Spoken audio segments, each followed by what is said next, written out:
Parašport predstavlja pomemben steber športa v Sloveniji. Paraolimpijska odprava je dobro pripravljena in je začela z odštevanjem zadnjih 35 dni do Tokija v upanju na 50. medaljo paraolimpijskih iger za Slovenijo. Vse priprave potekajo nemoteno, mislim, da forma raste, večjih težav z boleznimi ali kakorkoli ni. Naši parašportniki nasplošno so v bistvu prilagojeno trenirali, ne? Vsi niso morali trenirati, odvisno od ukrepov, tako da smo trenažne procese prilagodili glede na ukrepe. Mi smo doma v manjšem kraju, kjer imamo tudi vse za trening urejeno. Nekaj smo improvizirali, smo tudi doma postavila fitness pod kozolcem. V tistem času, ko je bilo pač to edina možna varianta, ampak ja, nekako smo skozi trenirali, tako da tekem ni bilo, ampak trenirali smo pa lahko, tako da.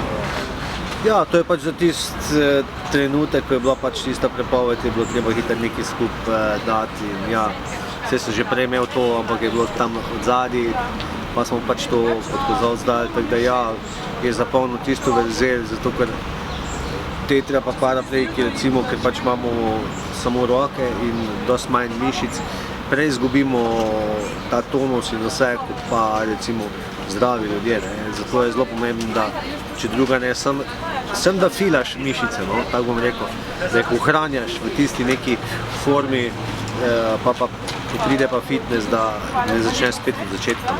Na to, da se malo manjše rasti, pač moraš več na moči delati, da lahko konkuriraš orjakov, ki so v moji grupi. Ne damo se, probali bomo presenetiti v Tokiju, ker to je pač tekma tudi živcev. Pričakovanja glede tekmovanja, jaz pač upam, da bo statistično najboljši met celega skupka treningov in tekmovanj, najboljši met pač v Tokiju, pa če bo to, bom zelo zadovoljen. Za mojega atleta lahko rečem, da je pač nastop, osebni rekord in vse ostalo bo prišlo pa samo. Vsaka ekipa ima svoj cilj, definitivno so izboljšati svoje rezultate in pa po možnosti se veseliti medalje. Občutki so v bistvu zelo dobri, vesel sem, saj se mi v bistvu uresničila moja največja želja in v bistvu imel se bom možnost preizkusiti na eni izmed največjih tekmovanj. Na ukrepe smo se morali v bistvu privajati sproti. Glede tekmovanj pa treningov je v bistvu v času korone smo imeli treninge drugače, saj v bistvu so bile večinoma vsa podjetja, vsi fitnessi, vsi bazeni zaprti. Edino kasneje so se državni politiki odločili, da bodo odprli objekte za šport in smo potem imeli možnosti trenirati, drugače pa vse potekalo nadaljavo. Naprimer, namesto treningov fitnessa sem imel v bistvu suho vadbo preko Zooma.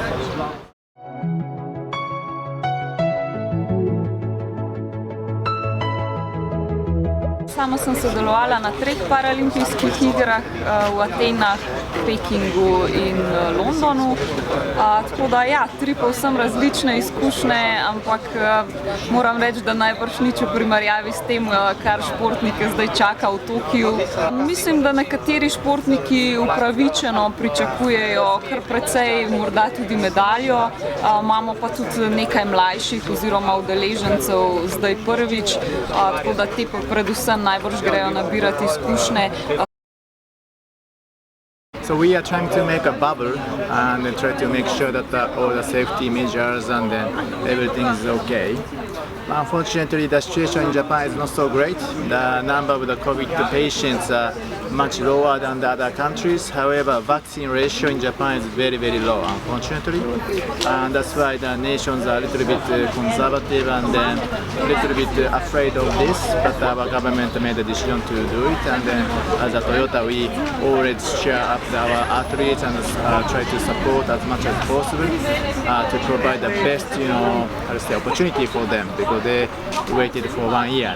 So we hope that all of the Slovenian Paralympic bring back the medals to Slovenia. Veliko bo testiranja, omejitve pri druženju, ampak mislim, da smo vsi veseli, da lahko tekmujemo. Slovenski paraolimpijski športniki so dobro pripravljeni na igre. Na tiskovni konferenci se je pričelo odštevanje zadnjih 35 dni do iger. Tekme boste lahko spremljali preko televizijskih in spletnih zaslonov. Držimo pesti in upajmo na 50. medaljo za slovensko reprezentanco. Paraolimpijci, srečno!